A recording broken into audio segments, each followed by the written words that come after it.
bleed. Do you know what to do? Watch and you'll learn. First, hold pressure. Like with any severe bleed, just grab whatever you've got and hold pressure. It's possible that the only thing you can do is just hold pressure till you can get to the hospital or help arrives. Ideally, you want to wrap the bandage in place, but this time you can't because then it will choke them. So this is what you do. First, you put the arm up, and sometimes if they're starting to lose conscious, they'll sag it, but just leave it like that.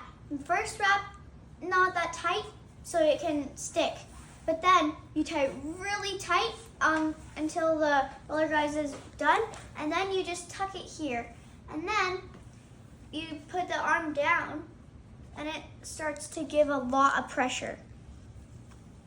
And so then you got that, and then like that, and it has a lot of pressure. It might not be the most comfortable thing, but at least you're saving a life, and that's how you do it for a neck. But what if it's way up here? What do? Well, let's learn. If the wound is up higher, you might not be able to do it the way we just showed you. So this is how you have to do it. Sometimes it's just holding pressure, but a lot of times it's just there's no really right way, basically. It's just the way it works. So sometimes you may have to do it like she's doing it. And you should also practice at home because it's harder than it looks. Sometimes they might start to lose consciousness and just be flopping around like a fish on the floor.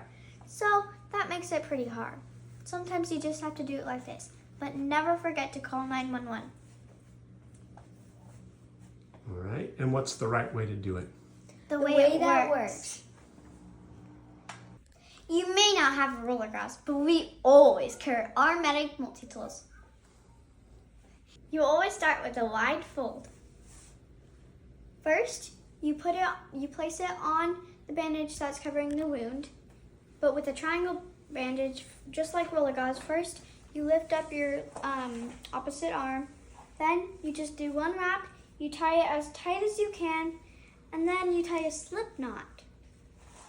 And then, whenever you put your arm down, it slowly secures the pressure.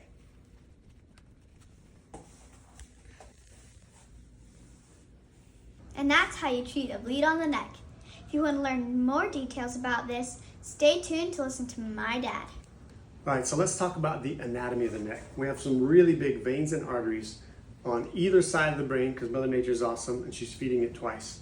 So of course we can't put circumferential pressure. We cut off both sides. But we can put a lot of pressure on one side if that's where the injury is and our brain is still being fed by this side. We talked about the wrapping. Truthfully, it might just be direct pressure or even digital pressure. If you can see that vein or artery or even pinch it, unlikely, but if you see the opportunity, take it. The other thing to consider, we normally talk about here's the heart, and we want, if the wound's down here, we want to cut off the blood above the wound. When I say above the wound in this case, I mean proximal or closer to the heart. But if it happens to be the vein bleeding, you may not want to go closer, you may want to go farther away. If it's a venous bleed, the vein is returning blood to the heart. So if the wound is here and I'm holding pressure, there's still blood coming up to the brain here, it might be returning here, so I'd actually have to hold pressure above. Either way, you see blood spurting out, you hold direct pressure on top of it. Now what we haven't talked about is if it's affected the front of the throat and the airway.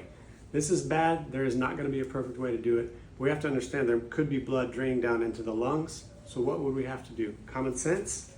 I'm going to have to, can you stand up? Lean them forward, and then it's just hold pressure in whatever way you can, or even better possibly, can you lay down, baby? You might have to lay the patient down, okay? And if possible, angle them down so the blood drains out of the throat. And then, again, no perfect way. It's how can I find a way to hold pressure to stop that bleed while also allowing blood to drain away from the lungs and out of the airway. Ultimately, you use common sense, use your brain, do the best you can, hold direct pressure in whatever way you can, and protect the airway. And from Warrior Kid Medic, always remember to do good, be good, and share. Out. Sometimes, if the wound is too high up here, wait, I'm gonna start over. Let's check that one. You wanna watch it with me? Yeah. Was I not filming that whole time? Oh shoot. No way. Yeah. First, you put it. Sometimes, actually, you might just have to hold.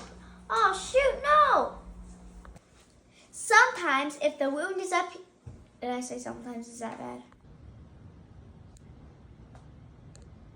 Are you messing with me or what? No. You can go. No, I'm trying to think for quick.